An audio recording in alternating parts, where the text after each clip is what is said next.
America के Missouri राज्य के एक छोटे से शहर में कुछ ऐसा हुआ जिसने पूरे इलाके को सदमे में डाल दिया। एक पूर्व सैन्य दिग्गज जो कि एक शांत जीवन जी रहा था, उस रात अपने ही घर में क्रूरता से मार दिया गया। यह हत्या इतनी रहस्यमय थी कि पुलिस को इस जांच में सालों लग गए। आखिर कौन था जिसने इस निर्दोष व्यक्ति की जान ली? क्या कोई गहरा राज छिपा था? और वो कौन सा सुराग था जिसने इस कोल्ड केस को फिर से गरमा दिया? इन सवालों के जवाब जानने के लिए और इस रहस्यमय कहानी के हर पहलू को समझने के लिए वीडियो को आखिर तक देखें। क्या आपने कभी सोचा है कि एक गलती किसी इंसान को जेल की सलाखों के पीछे पहुंचा सकती है? और क्या इस केस में सचमुच इंसाफ हो पाया? ये सब और बहुत कुछ जानने के लिए हमारे साथ जुड़े रहें और इस कहानी का अंत तक आनंद लें। लेकिन कहानी पर आगे बढ़ने से पहले अगर आप इस चैनल पर नए हैं तो कृपया हमारे इस चैनल को सब्सक्राइब कर लीजिए और साथ ही हमारे अपकमिंग वीडियो की नोटिफिकेशन सबसे पहले पाने के लिए बेल आइकन को प्रेस करना ना भूलें।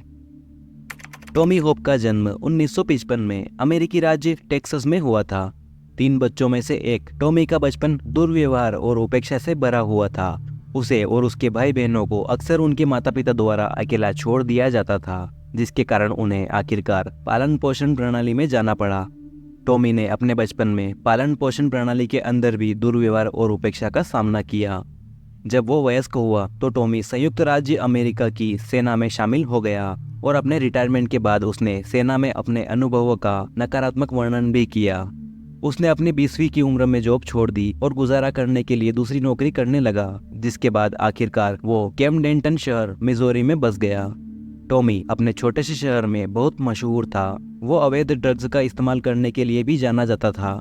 उसके दोस्तों ने बताया कि उसके पास अक्सर गांजा, कोकीन और मेथाम्फेटामाइन की थोड़ी मात्रा होती थी। वो इन चीज़ों का डीलर नहीं था, लेकिन वो अक्सर अपने दोस्तों के साथ छोटी मात्रा में ड्रग्स शेयर करता था। उसने अपने दोस्तों को बताया कि वो अपने बचपन और सेना में रहने के दौरान हुए आघात से निपटने के लिए ड्रग्स का इस्तेमाल करता था। उसके दोस्तों ने टॉमी को मिलनसार और खुश मिजाज इंसान बताया। वो आसानी से दोस्त बना लेता था और कभी कभी अवैध संबंध भी बना लेता था। एग्जाम्पल के लिए 2003 में उसके घर में रेंट पर एक क्लारा रेक्टर नाम की युवा महिला कुछ समय के लिए रह रही थी। क्लारा शादीशुदा थी और उसके पति जेसन ने टॉमी को धमकी दी थी कि वो उसकी पत्नी को अकेला छोड़ दे और उसके साथ ड्रग्स लेना बंद कर दे, क्योंकि क्लारा एक नशेड़ी महिला थी जो खुद को ड्रग्स से नष्ट कर रही थी। क्लारा रेक्टर का जन्म 1976 में कैलिफोर्निया में हुआ था। टॉमी की तरह उसका बचपन भी मुश्किलों से भरा रहा। आखिरकार उसे उसके माता पिता की देखभाल से अलग कर दिया गया और उसे लेक ऑफ द ओजार्क्स में रहने वाले एक परिवार ने गोद ले लिया। क्लारा को गोद लेने वाले परिवार ने उसका साथ दिया, लेकिन उसकी जिंदगी में उतार चढ़ाव आते रहे। जब वो 19 साल की थी तो क्लारा ने शादी कर ली और उसे जल्द ही पता चला कि वो प्रेग्नेंट है। लेकिन फिर एक दिन अचानक एक त्रासदी हुई। प्रेग्नेंट होने वाली इस युवा महिला ने अपनी गर्भावस्था के बारे में पता चलने के कुछ ही समय बाद एक कार दुर्घटना में अपने पति को खो दिया। अपने पति की मृत्यु और एकल अभिभावक होने के तनाव से जूझते हुए क्लारा ने नशीली दवाओं का यूज करना शुरू कर दिया, जिसके बाद जल्द ही उसकी मुलाकात जेसन रेक्टर नाम के आदमी से हुई। वो दोनों जल्द ही एक दूसरे के करीब आ गए, जिससे दोनों में प्यार हो गया और वो अक्सर साथ में नशीली दवाओं का सेवन करते थे। जेसन ने क्लारा के बच्चे को अपना बच्चा मान लिया और इसके बाद इस कपल ने 2 और बच्चों को जन्म दिया। आखिरकार जेसन ने होश संभाला और ड्रग्स से दूरी बना ली और अपनी पत्नी से भी ऐसा करने का आग्रह किया। हालांकि 2003 तक 27 वर्षीय क्लारा अपनी लत में पूरी तरह से डूब चुकी थी, जिसके बाद क्लारा की मुलाकात टॉमी से हुई। क्लारा को टॉमी में एक अच्छा दोस्त मिला। वो दोनों अक्सर साथ में ड्रग्स लेते थे, जिसे क्लारा अब अपने पति के साथ शेयर नहीं कर सकती थी। एक समय आने पर क्लारा ने अपने परिवार को छोड़ दिया और टॉमी के साथ रहने लगी। टॉमी 2003 में एक हमले का शिकार हुआ था। हालांकि इसकी पुष्टि नहीं हुई, लेकिन ऐसा माना जाता है कि यह जेसन ने क्लारा के टॉमी के साथ उसके संबंध की वजह से किया होगा। इसके बाद क्लारा पुनर्वास केंद्र में चली गई और थोड़े ही समय बाद वापस अपने पति और बच्चों के पास घर लौट आई। हालांकि 2004 में वो फिर से नशे की गिरफ्त में आ गई। उसने टॉमी के साथ छिपकर घूमना शुरू कर दिया और ड्रग्स का उपयोग करना जारी रखा, जिसके बाद जेसन को अपनी पत्नी के फिर से नशे की लत में पड़ने के बारे में पता चला और पता चला कि टॉमी होप उसे ड्रग्स मुहैया करा रहा था। वो टॉमी के प्रति अपनी नापसंदगी के बारे में खुलकर बात करता था। उसने स्वीकार किया कि वो उस आदमी की मौत के बाद खुश था। आखिरी बार देखे जाने से कुछ दिन पहले टॉमी ने एक दोस्त को बताया कि जेसन उसे धमका रहा था। एक अन्य दोस्त ने कहा कि टॉमी किसी को पैसे देने के बारे में चिंतित था और कथित तौर पर उसने अपने दोस्त से कहा कि अगर वो पैसे लेकर नहीं गया तो उसके साथ कुछ बुरा हो सकता है। 28 अप्रैल 2004 की सुबह टॉमी का शव उसके घर में पाया गया। वो अपने ही खून से लथपथ था और डेड बॉडी की जांच ने इसकी पुष्टि की कि वो कुछ समय से वहीं पर था। उसकी मौत की तारीख 24 या 25 अप्रैल होने का अनुमान लगाया गया। उसकी मौत का कारण धड़ पर 8 चाकू के घावों और गर्दन पर एक बड़ा घाव होने के कारण अधिक खून बह जाना था। टॉमी का जेसन रेक्टर के साथ हाल ही में हुए विवाद को देखते हुए उसे मुख्य संदिग्ध माना गया। उससे पूछताछ करने पर जेसन ने कहा कि वो खुश है कि टॉमी मर गया। उसने बताया कि टॉमी उसकी पत्नी को ड्रग्स मुहैया करा रहा था, जिससे उसे नशे से दूर रहने में मदद करने के उसके प्रयासों में बाधा आ रही थी। हालांकि जेसन ने टॉमी होप की मौत के लिए जिम्मेदार होने से साफ इनकार कर दिया। उसने हत्या के बारे में कुछ भी जानने से इनकार किया। उसने अपनी पत्नी क्लारा के बारे में भी एक बहाना पेश किया। क्लारा को भी एक संदिग्ध व्यक्ति माना जाता था, लेकिन किसी भी संदिग्ध को अपराध से जोड़ने के लिए कोई सबूत नहीं था। पुलिस टॉमी की हत्या की जांच करती रही, लेकिन आखिरकार कई सुरागों की जांच के बाद ये जांच ठंडी पड़ गई। पुलिस इस आरोप की पुष्टि नहीं कर सकी कि टॉमी पर किसी का बहुत बड़ा पैसा बकाया था।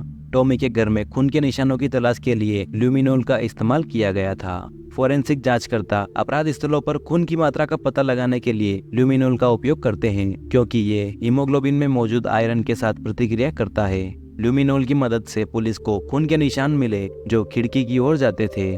खिड़की संभवतः हत्यारे के बाहर निकलने का रास्ता थी। खिड़की के फ्रेम पर भी निशान पाए गए, लेकिन वो उस समय सिस्टम में किसी से जुड़े नहीं थे और देखते ही देखते ये केस ठंडा पड़ गया। ये हत्या का केस 9 साल तक ठंडा पड़ा रहा। टॉमी का कोई परिवार नहीं था, वो अकेला ही रहता था, लेकिन उसके समुदाय में उसके कई दोस्त थे जो उसे बहुत याद करते थे। इस बीच क्लारा ने आखिरकार संयम हासिल कर लिया और क्लारा और जेसन ने अपनी शादी बचा ली और अपने समुदाय में एक कट्टरपंथी ईसाई चर्च में शामिल हो गए। क्लारा अपने चर्च की एक सक्रिय सदस्य और एक ईसाई ब्लॉग की लेखिका थी। उसने अपने ब्लॉग पर अपने पिछले संघर्षों के बारे में लिखा था, जिसमें अपने कैथोलिक पालन पोषण और अपने पहले पति की मृत्यु के बाद सेल्फ कंट्रोल की कमी के बारे में भी लिखा। उसने लिखा कि मैंने अलग अलग तरह की दवाइयों और शराब का सेवन करके इस सवाल का जवाब ढूंढा, यहाँ तक कि मैं इसकी आदी हो गई और आज भी मैं हर दिन नशे की लत से उबरने की कोशिश कर रही हूँ। मुझे लगा कि पुरुषों का प्यार इस कमी को पूरा कर देगा, लेकिन व्यभिचार इसका जवाब नहीं था।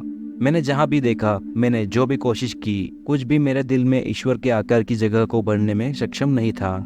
ये सब क्लारा ने अपने ब्लॉग पर लिखा था। ऐसा लग रहा था कि क्लारा को आखिरकार अपने जवाब मिल गए और उसने अपनी जिंदगी बदल ली, लेकिन दिखावा धोखा दे सकते हैं।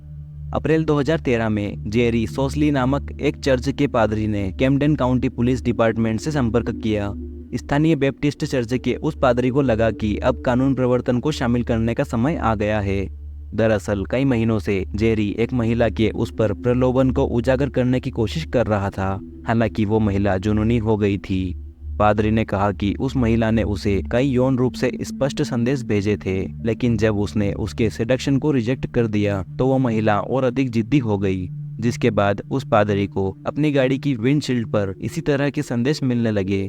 जिसके बाद फिर एक दिन उसे चर्च में एक नोटबुक मिली जिसमें महिला और उसके बीच एक काल्पनिक यौन संबंध के बारे में लिखा था। उस विवाहित और बाल बच्चों वाले पादरी को लगा कि अपने परिवार की रक्षा के लिए कानून प्रवर्तन के सामने आने का समय आ गया है। जेरी ने यह भी बताया कि चर्च में काउंसलिंग सेशन के दौरान क्लारा रेक्टन नाम की उस महिला ने उसे बताया था कि उसने एक बार किसी की हत्या की थी। पादरी ने कहा कि क्लारा ने उसे बताया था कि जब वो नशे की लत में डूबी हुई थी तो उसने अपने पति और बच्चों को छोड़ दिया और एक ऐसे व्यक्ति के साथ रहने लगी जो उसे ड्रग्स मुहैया कराता था। उसने पादरी को बताया कि उसने नशे की हालत में उस व्यक्ति को चाकू मारा और उसका गला काट दिया। जेरी ने पुलिस को यह भी बताया कि उसने उस महिला से पुलिस के सामने अपना जुर्म कबूल करने का आग्रह किया था, लेकिन क्लारा ने ऐसा करने से मना कर दिया और पादरी को धमकी दी कि अगर उसने किसी को बताया तो वो उसे भी मार देगी। जिसके बाद 21 अप्रैल 2013 को क्लारा को तब गिरफ्तार कर लिया गया जब वो पादरी से मिलने के लिए चर्च में आई थी। उस पर हरेसमेंट और पीछा करने का आरोप लगाया गया था, लेकिन पुलिस टॉमी होप की हत्या के बारे में उससे पूछताछ करने के लिए उत्सुक थे। लेकिन चौंकाने वाली बात यह थी कि क्लारा ने जल्दी ही अपना अपराध कबूल कर लिया। उसने पुलिस को बताया कि 24 अप्रैल 2004 को वो आधी रात को अपने घर से चुपके से बाहर निकल गई क्योंकि वो वास्तव में नशा करना चाहती थी। उसने कहा कि वो टॉमी के घर गई थी क्योंकि टॉमी के पास आमतौर पर ड्रग्स होते थे और वो उन्हें उसके साथ शेयर करने के लिए तैयार रहता था। हालांकि हाल ही में क्लारा के पति द्वारा धमकी दिए जाने के बाद टॉमी ने उसे अपने घर के अंदर आने से मना कर दिया। इस पर क्लारा ने खिड़की से रेंगकर अंदर आने की बात स्वीकार की, लेकिन कहा कि अंदर जाने के बाद टॉमी उसके साथ फ्रेंडली था और उसके पास मौजूद कोकीन की थोड़ी सी मात्रा को शेयर करने को तैयार था। कोकीन का एक साथ सेवन करने के बाद टॉमी और क्लारा के बीच किसी बात पर बहस हो गई। ये स्पष्ट नहीं था कि बहस का कारण क्या था, लेकिन ऐसा माना जाता है कि क्लारा को और ड्रग्स चाहिए थे और टॉमी ने मना कर दिया था।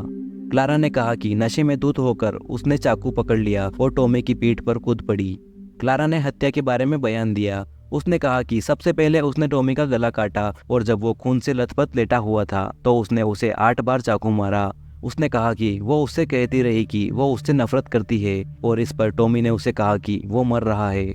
आखिरकार क्लारा ने कहा कि उसने उस आदमी का पर्स लिया और खिड़की से बाहर भाग गई।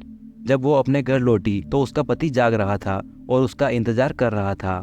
क्लारा ने पुलिस को बताया कि उसने तुरंत जेसन के सामने अपना अपराध कबूल कर लिया और उसने उसे दोषी ठहराने वाले सबूतों से छुटकारा पाने में मदद की। 24 अप्रैल 2013 को हत्या के ठीक 9 साल बाद क्लारा रेक्टर और जेसन रेक्टर दोनों को गिरफ्तार कर लिया गया। क्लारा पर फर्स्ट डिग्री हत्या का आरोप लगाया गया, जबकि जेसन पर सबूतों के साथ छेड़छाड़ करने का आरोप लगाया गया। हालांकि जेसन के आरोपों की समय सीमा समाप्त हो गई थी और उसके आरोपों को खारिज कर दिया गया। 10 नवंबर 2014 को क्लारा रेक्टर को सेकेंड डिग्री हत्या का दोषी ठहराया गया और उसे 15 साल की जेल की सजा सुनाई गई। प्रोसिक्यूटर्स को लगा कि अगर ड्रग्स न होते तो क्लारा कभी भी किसी को नुकसान नहीं पहुंचाती। पुलिस ने बताया कि आखिरकार इस अपराध को कबूल करने से क्लारा को राहत मिली। क्लारा को जानने वालों का मानना है कि उसने जेल जाने से पहले ही अपना जीवन बदल लिया था और उन्हें नहीं लगता कि वो समुदाय के लिए कोई खतरा है। प्रोसिक्यूटर्स ने कहा कि उसे लगता है कि उसकी सजा उचित है। हालांकि टॉमी के कुछ दोस्त क्लारा की इस छोटी सजा से सहमत नहीं है। क्लारा पहली बार जनवरी 2024 में पैरोल के लिए पात्र थी, लेकिन वो अभी भी मिजोरी राज्य के चिलिकोथे सुधार केंद्र जेल में है। स्पष्ट रूप से इस मामले में नशीली दवाओं का दुरुपयोग एक प्रमुख योगदान कारक है, जबकि कई लोगों का मानना है कि क्लारा ने अपने जीवन को सुधार लिया था। लेकिन हमें ये नहीं भूलना चाहिए कि उसके पादरी द्वारा उसके खिलाफ पीछा करने के आरोप दर्ज किए जाने के बाद उसका कबूलनामा सामने आया। क्लारा के father in law Gary Rector ने कहा कि वो क्लारा का पीछा करने और हत्या की बात कबूल करने से हैरान था। उन्होंने कहा कि पीछा करने के लिए नशीली दवाओं की लत जिम्मेदार थी। इससे पहले आप इससे बेहतर व्यक्ति की उम्मीद नहीं कर सकते थे। मेथाम्फेटामाइन और दूसरे कई ड्रग्स ने सब कुछ बदल दिया। उन्होंने ये भी कहा कि ये ऐसा है जैसे जब आप तालाब में पत्थर फेंकते हैं तो आप बहुत सारी लहरें पैदा करते हैं। आपको ये कहानी कैसी लगी हमें कमेंट में बताएं और साथ ही वीडियो को लाइक और हमारे इस चैनल को सब्सक्राइब करना ना भूलें। धन्यवाद।